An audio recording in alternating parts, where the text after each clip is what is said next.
You are on the Six Screens Telenetwork, the go-to site for your infinite source of precise, reliable, and factual material exposing the watched.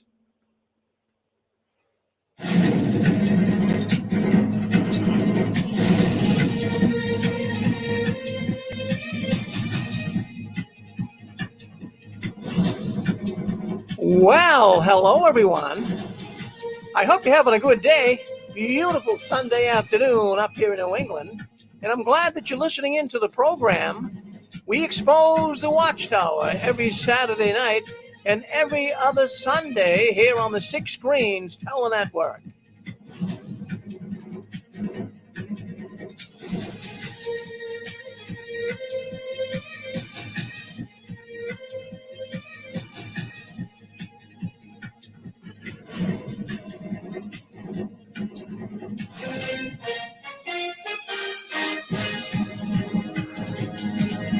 Well, there you go. Hello, my name is Rick Farron. I'm coming to you from the hub of the universe, right up here in Boston, Massachusetts.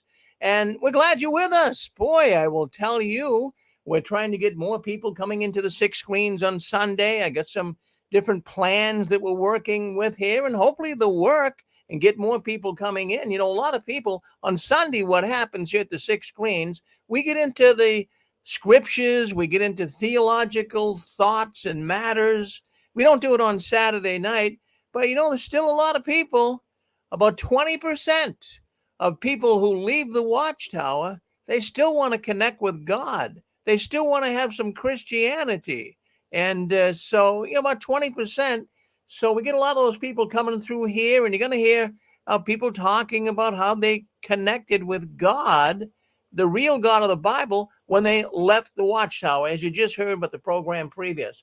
Well, anyways, we've got some things to talk about. It's an abbreviated edition. At 4 o'clock, we're going to go to a brand new program we've been talking about. But I just wanted to say there's a few things. I'll kind of just go through these news articles that we talked about last night. And I think we probably got one or two more we can share with you. But right now, the elders are in a real predicament. The elders in the Watchtower are in a real predicament. And the reason why I say that is because they have been giving new responsibility from the Shepherd the Flock book. That's the Elder's Manual, the secret Elder's Manual.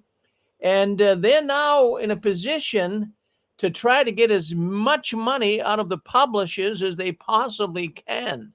How would you like that job? Would you like to take that job? That's a tough job. So what they have to do now is the organization, the Watchtower organization, what they want is they want the congregation publishers to dig deeper into their pockets, and it's now the elders' responsibility to keep them digging. They have to come up with what they call a target balance. The Watchtower needs a target balance. They want to know from each congregation how much money they're going to be sending in each month. Now, it's going to differ from one congregation to the other. Some congregations are a little more well-to-do, others aren't. Some have more people in them, some don't have a lot of people. So there's a target balance, and each congregation's got to come up with that balance, and it's up to the elders to try to get that balance up as high as they can.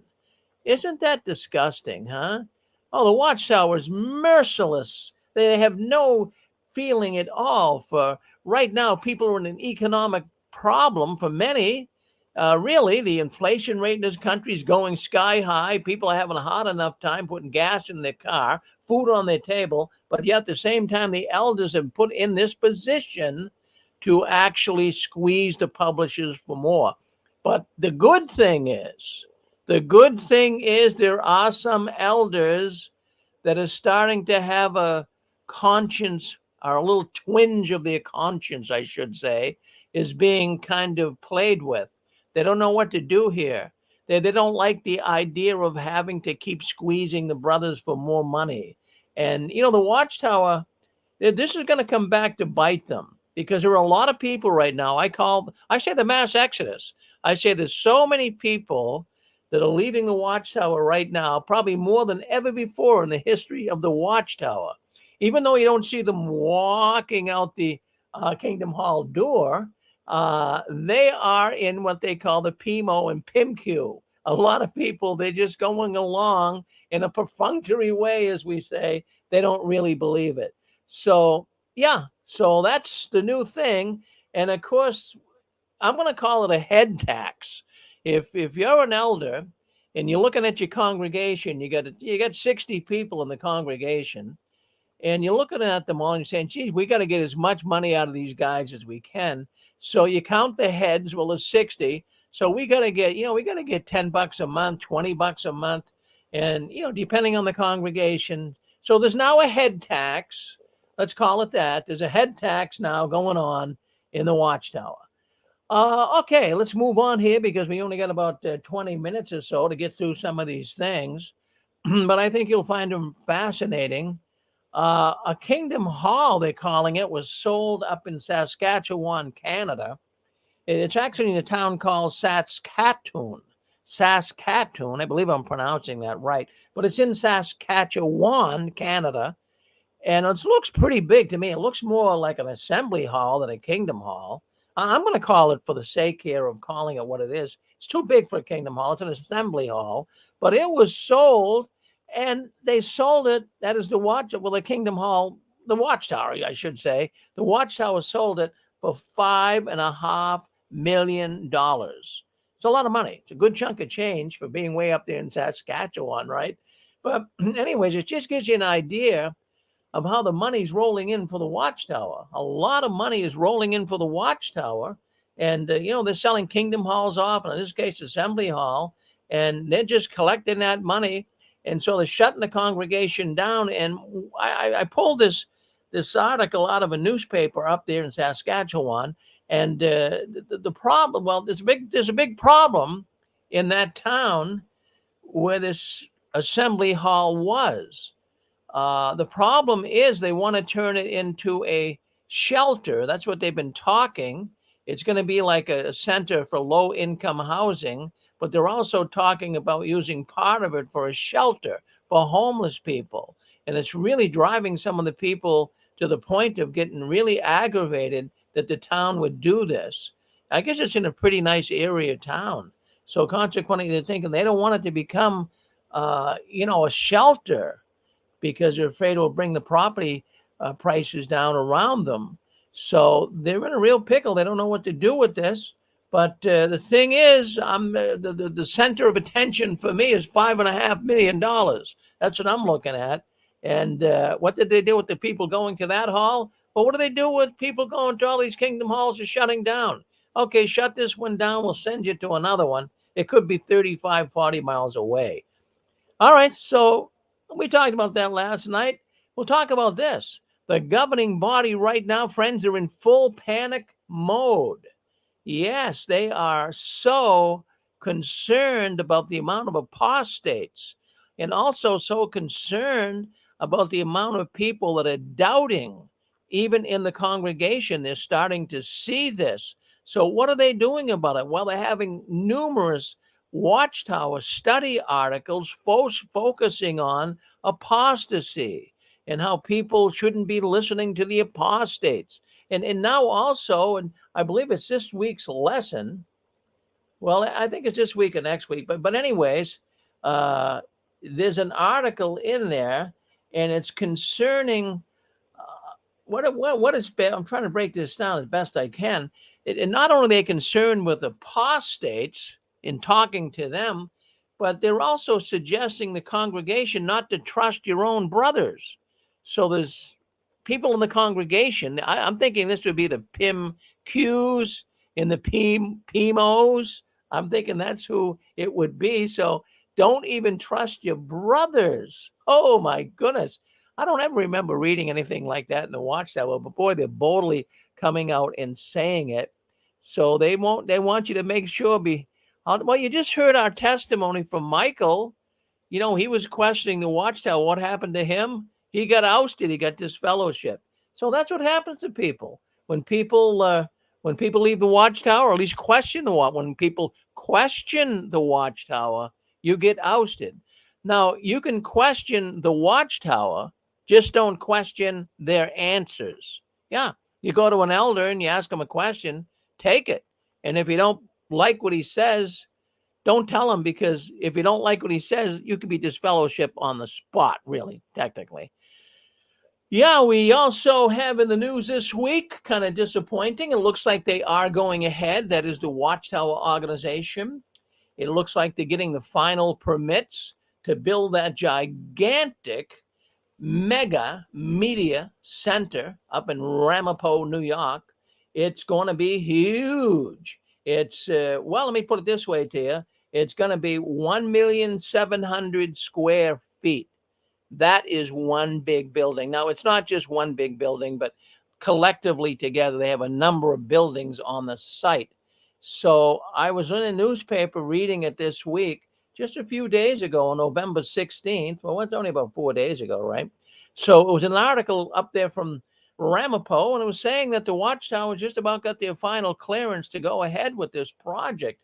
But boy, I was reading about the project. I didn't realize it was so massive. I did discuss it before on our news, but this particular article from just a few days ago gives a little more insight into how massive this project is that the Watchtower is actually involved in. Let me just give you an idea here. There's a lot going on with this. It's to give you an idea. There's going to be it's going to be 645 residential units, apartments, you could say, 545 one bedroom and 100 studio units for up to 1,240 residents, all of whom will be working at the site. There'll be dining and assembly spaces, recreational and wellness, fitness facilities, and even a clinic. And they wanted to make it clear to the town of Ramapo that there's going to be no children. There's going to be no children living in these residences, so the town of Ramapo doesn't have to worry about schooling or schools being overcrowded. So I wanted to bring that to your attention, but just to give you an idea, the proposed site is massive, as I say. Let me try to get into some figures here. I'm just trying to see if we can't get some figures for you on this. Well, anyways, it's like I say, it's 1,245 apartments. Just stop and think about that. Stop and think about 645 apartments. Think about it. You probably don't live near any apartment complex that big. I don't. I mean, you probably have to go into a big city like Chicago or New York to find an apartment complex that big. 645. But anyways, what caught my attention here is they're also going to have a car wash. Yeah, there's going to be a car wash at this facility. Now, we talked about it last night. Have you got your car washed lately? It's very expensive. I had mine washed, last week. It was $29. That's what it cost me to wash the car at a car wash. Now, whatever happened to the days of getting your car washed for $5? That's long gone. So, there's many of Jehovah's Witnesses, they can't afford a car wash. There's no way. I mean, they're not.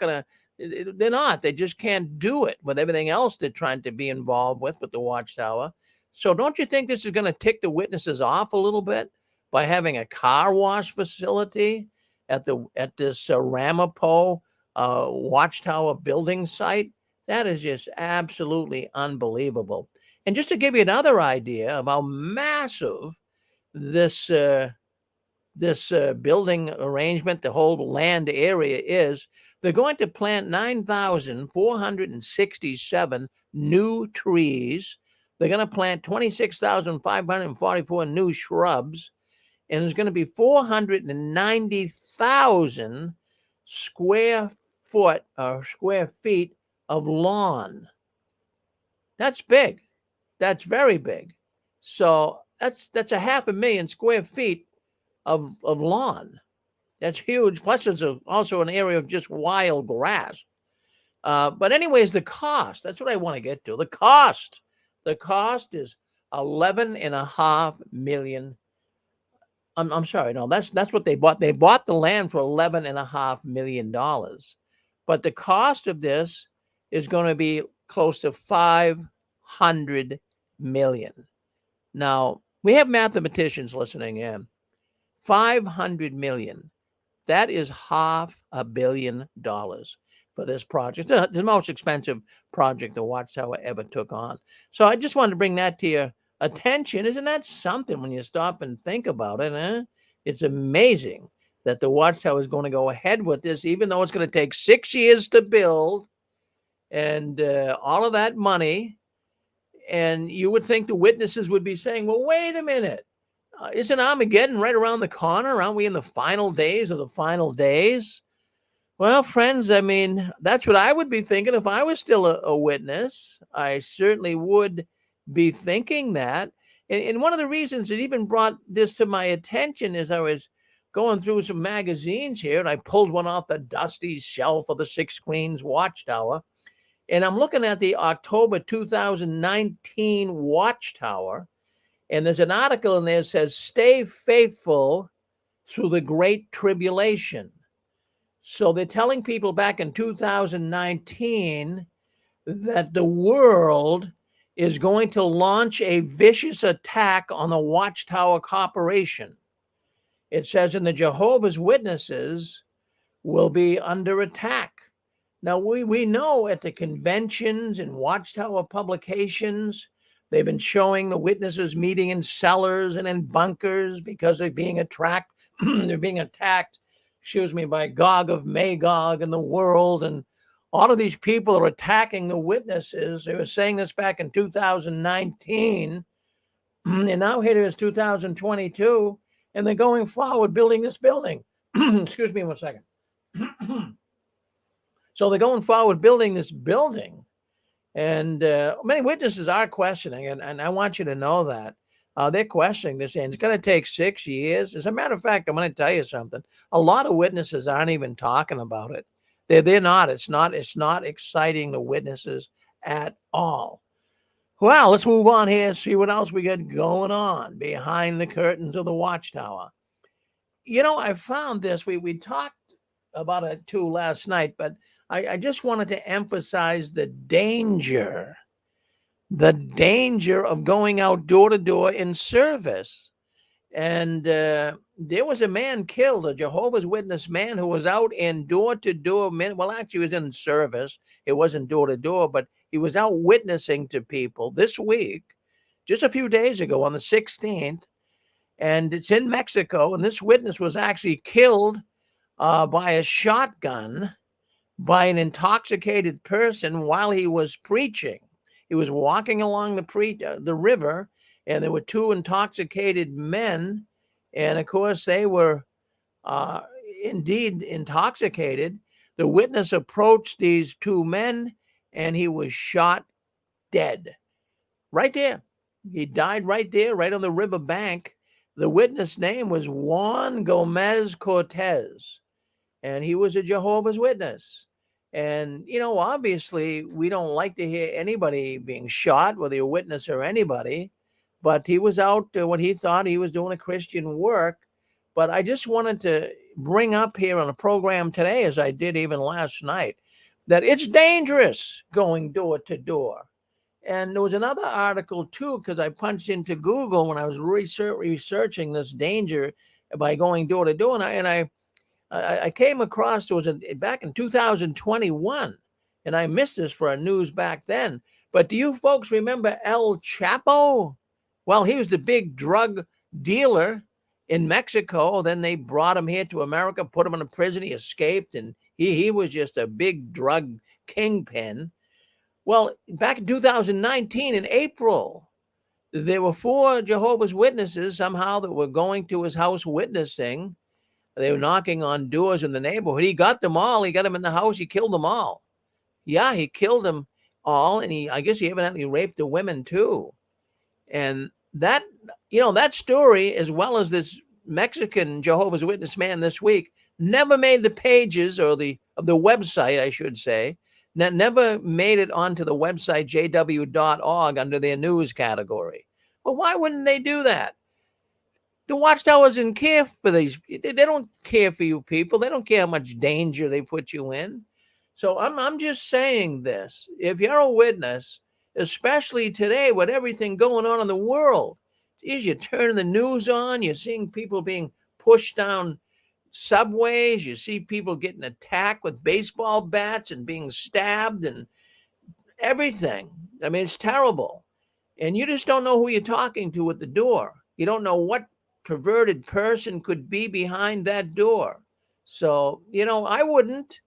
If I was still in the organization, I might still go door to door, but I'd feel I'd be looking over my shoulder all the time. But I don't think I'd let my wife go. I wouldn't, or my kids. I think that would be enough. And it's evidently one of the problems too, because a lot of witnesses are not returning. They're not returning to the door-to-door work. Yeah, so let's see, just kind of looking through. In fact, I just wanted to mention too, with these witnesses being killed in the door-to-door work, didn't we learn from the Watchtower? I mean, in study article after study article, and even in public talks, that the angels were with us when we were going to door. Don't worry, the angels are with us. They'll protect us. They're going to make it sure that we can get away safely. Well, we never hear about the angels protecting Jehovah's Witnesses when they die or are murdered, do we?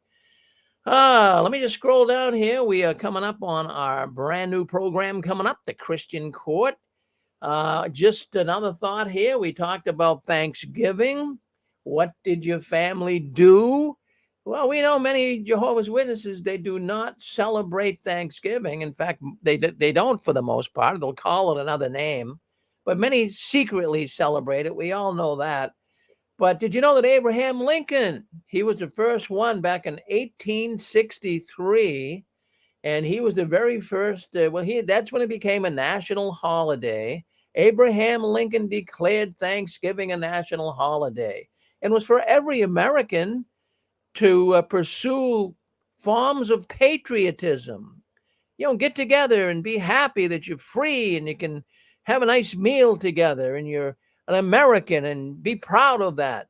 And also the other reason that he wanted to stress when he made Thanksgiving a national holiday is he wanted everyone to have the deepest emotions of thankfulness for their religious enjoyments or their religious rights.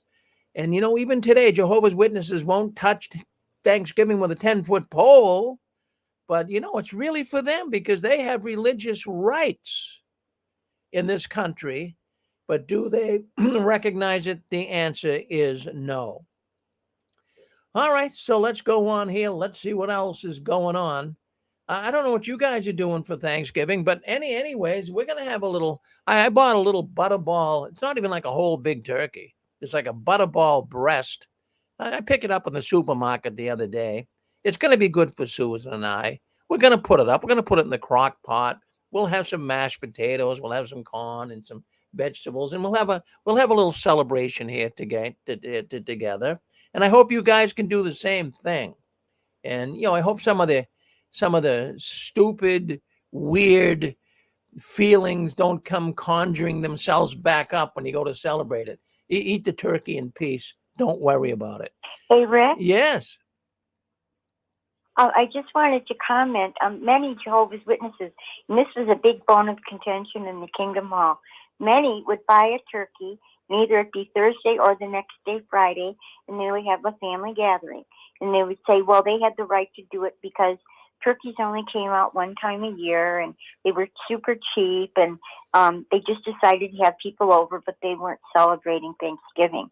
But they had all the turkey plus the usual sides that people have, and that was considered celebrating Thanksgiving.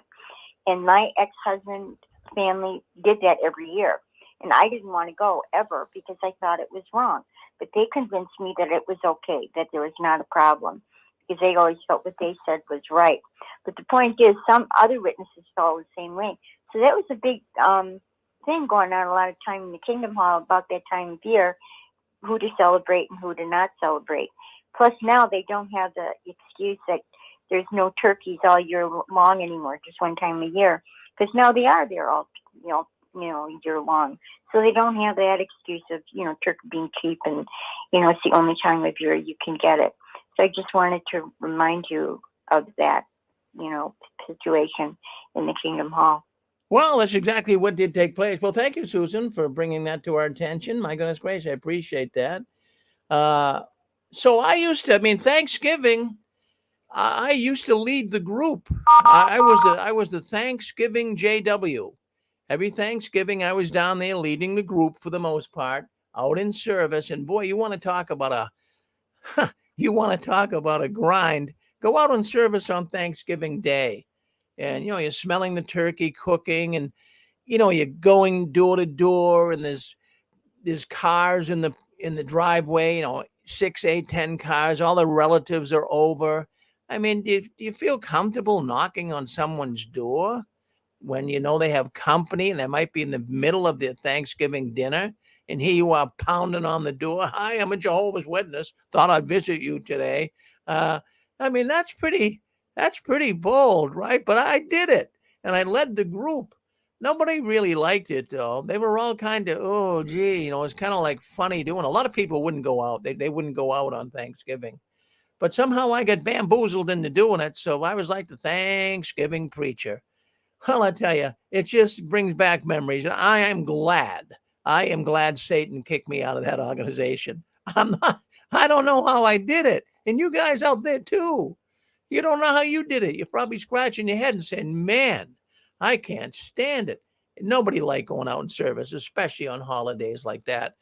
Well, let me take a look here, see what's going on. I'm going to see if we got our people coming in for our new program coming up, the Christian Court. That program's coming up here very, very shortly. I'm still looking to see if we have Egal coming in. We're trying to get him in. Hey, Rick? Yes. Go ahead. Hey, this is Chad, and I just wanted to extend an invitation. If there's any ex-Jehovah's Witnesses in the Streeter, Illinois area, it's LaSalle County, Livingston County, if you want to celebrate Thanksgiving and you don't have any family, I'd like to invite you over to my family's house. And if you need directions or the address, just drop me an email, masterslanterns@gmail.com. We would love to have you because we're thankful for everything you've went through to get to where you are. And I want to let you know that you are loved and you do have a family. Well, thank you, Chad. That's awful nice of you. You're a kind-hearted man. I mean, if I lived near you, I'd come myself. I would. Boy, that's nice. You do that, and you mean it too. This isn't any phony baloney thing. You really mean it. I can tell you do. Well, thank you. That's awful nice of you, Chad. Thank you. Yeah, Chad, you hang in there for just a couple of minutes because I might pull you in here. I'm looking for Egal. I sent them the link to come on. Okay. I don't see it, but I might have you come on and just fill in for a couple of minutes here and talk about your program, what you plan on doing with your new Sunday program. So we're just waiting for. Yeah, go ahead. All right. I thought somebody wanted to speak up.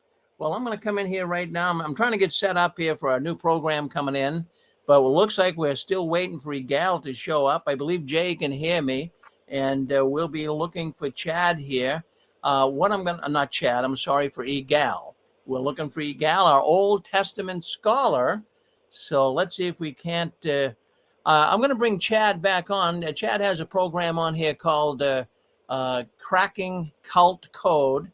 It's every other Sunday at 12 o'clock. Chad, why don't you come on, talk a little bit about your program? I'm going to get a hold of Egal. Okay. Sure. Well, today was our inaugural run, our opening run of the show. And in this show, what we're going to be doing is we're going to be looking at the history of different cults, not just the Jehovah's Witnesses, and we're going to see how they originated. We're going to be taking a look at who originated them. And while we're doing that, excuse me, we're also going to be looking historically. Is there anything new about any of these cults? Because with a lot of them, we think these are kind of newer movements. And in my studies and what I've been looking at, I don't see anything new about these cults. I see that in the first 2 centuries, Christianity has already had to fight against a lot of these cults in its first 2 to 3 centuries. And we've already defeated them. So why are they back? We want to take a look at all this and see if we can't come together and crack the cult codes and figure out why we have to deal with them, how to deal with them, their history, and possibly how dangerous they can be. Because a lot of people don't realize how dangerous cults are.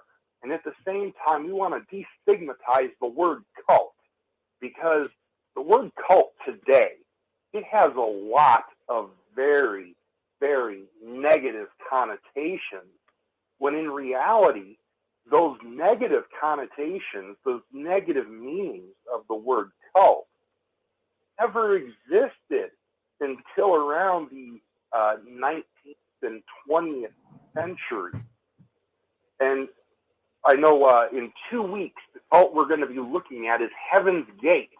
It's a more recent cult here in America. In 1907, this cult committed a mass suicide.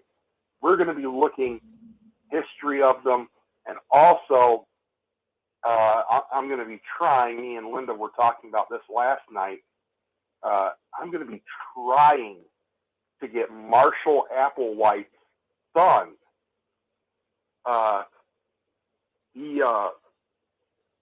Marshall Applewhite was the leader of Heaven's Gate. I am trying, I started last night, I'm going to keep on trying to see if there's a way I can make contact with Mark Applewhite, that's Marshall Applewhite's son.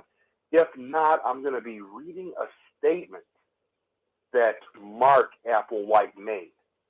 And what we're going to be looking at there is our perceptions of the cult leader, Marshall Applewhite, and the reality of what he was like. We're going to be looking at his history, his family history. It is so fascinating.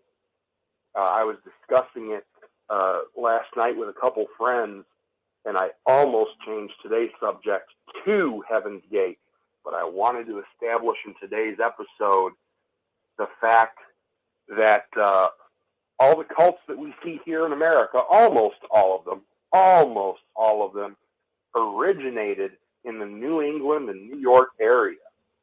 And we're going to be taking a look at that. And one of the things we're going to be taking a look at in future episodes is the Second Great Awakening and Industrial Revolution. Well, it all sounds really good, Chad. And we did get a hold of you, Gal. We get Gal coming on here now. So thank you for kind of filling in and giving us some commentary on that brand new program. And I enjoyed it today. That is a great program, and you're going to be our resident cult expert, Chad. You're doing a great job. Thank you very much. Thank you. All right, friends. Well, listen, we're going to end this program. We're going to start our new program, The Christian Court. That's coming up next right here on the 6 screens. So by all means, stay in with us. And I'm just making sure that everything is set and ready to go. Let me just see if we got things ready here. Yeah, I'm going to end this broadcast, friends. Stay with us. Come right back in YouTube, and we'll be right back in with our brand new program. Thank you.